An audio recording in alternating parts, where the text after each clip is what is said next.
Hello everybody and welcome to the very first episode of Mike Sanzio Motoring. Today, I just want to say thank you very much for stopping by and checking me out. We'll be taking a look here at my 2003 Subaru WRX that I have so creatively named Rex.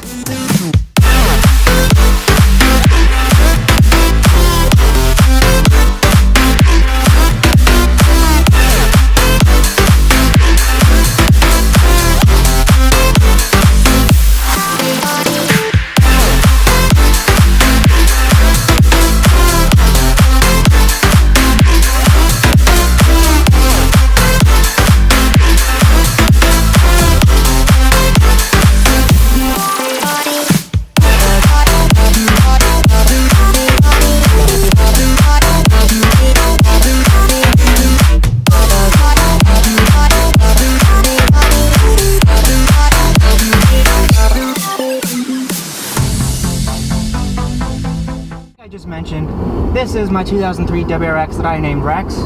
Rex here has just about 145,000 miles on him, and I've had Rex for the last 4 years, and he has served me brilliantly. When Rex was brand new from the factory, right about 15 years ago, he had 227 horsepower. I'm not real sure how many are left or how many have run away to do other things, but all I know is Rex here still has plenty of get up and go, and is still plenty fun to drive.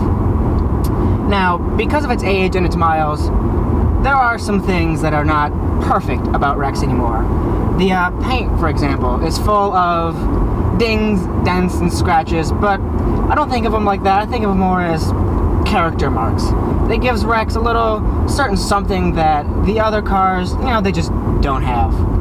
Now, Rex here, well, the gas mileage isn't great. He gets about 25 on the highway, 23, 24 combined. When I drive around town, when I do my errands and whatnot, I get about 24. So he gets the job done, but at the end of the day, nothing to write home about. I bought Rex when I was 17. I had just got my license for about 6 months ago, and I wanted a Subaru, and I wanted something with all-wheel drive because I grew up in Massachusetts and the winters were just horrible, and I needed something that could get me through that without getting stuck. But I also wanted something that was fun and a little bit, different to drive than your average first car. So, lo and behold, I came out with Rex, and I don't regret it at all. Rex here has been with me through everything. He has survived several harsh winters, including the most snow that Boston has ever seen before in a single winter a couple years ago. And he has also made the drive to college multiple times, and that is about a 1,500 to a 2,000 mile drive, depending which way you go. And he has really never let me down. Of course, we've had some issues here and there. The catalytic converter had to be replaced. I had a flat tire once, but nothing major. Rex has always been there for me, always starts right up, and I love this car, but unfortunately, because it's getting up there in age and miles, I don't know how much longer that Rex is going to be around, to be completely honest.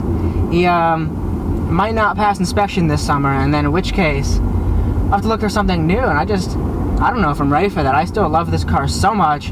I love driving this car. Every time I get in it, I just have a lot of fun.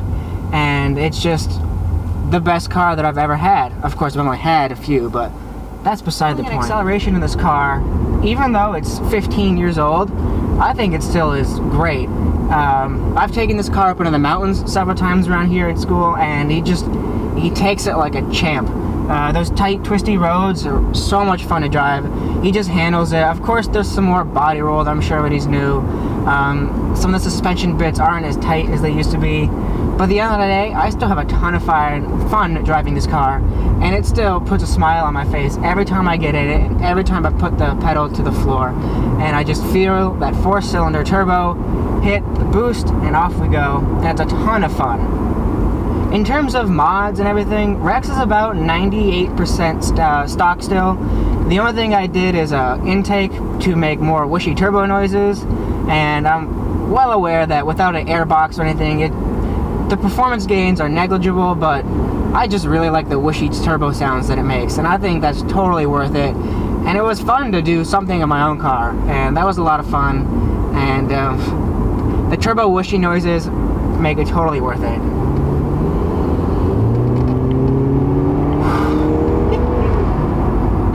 Oh man, I love this car. I don't know how I'm gonna have to get another one. Rex here is the automatic version of this car.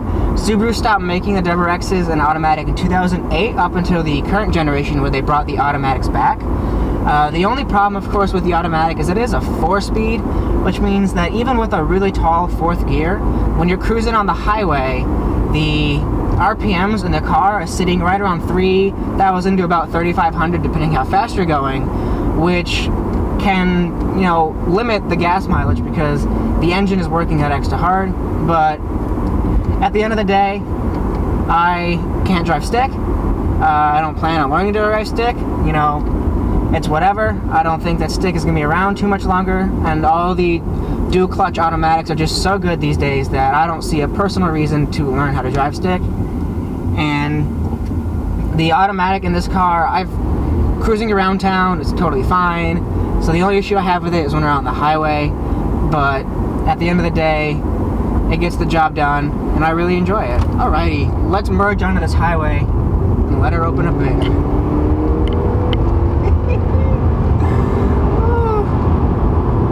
It always puts a smile on my face. This car, for being 15 years old, it has plenty of get up and go. When you need that power, you put your foot down and it'll give it to you. There sometimes can be delay when you're waiting for that turbo to kick in, just because I feel like the power is very up there in the rev range. But once it hits hard, and it's great. Of course, this car is kind of small, and so I've had some interesting experiences trying to move a lot of stuff in this car.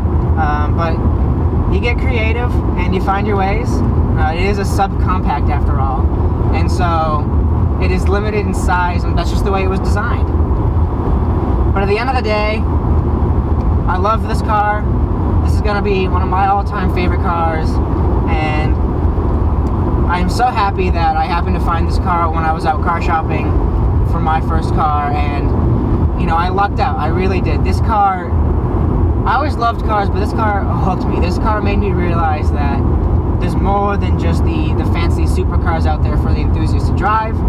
And this car also made me realize that you can get a fun car that's also extremely practical. It's extremely reliable.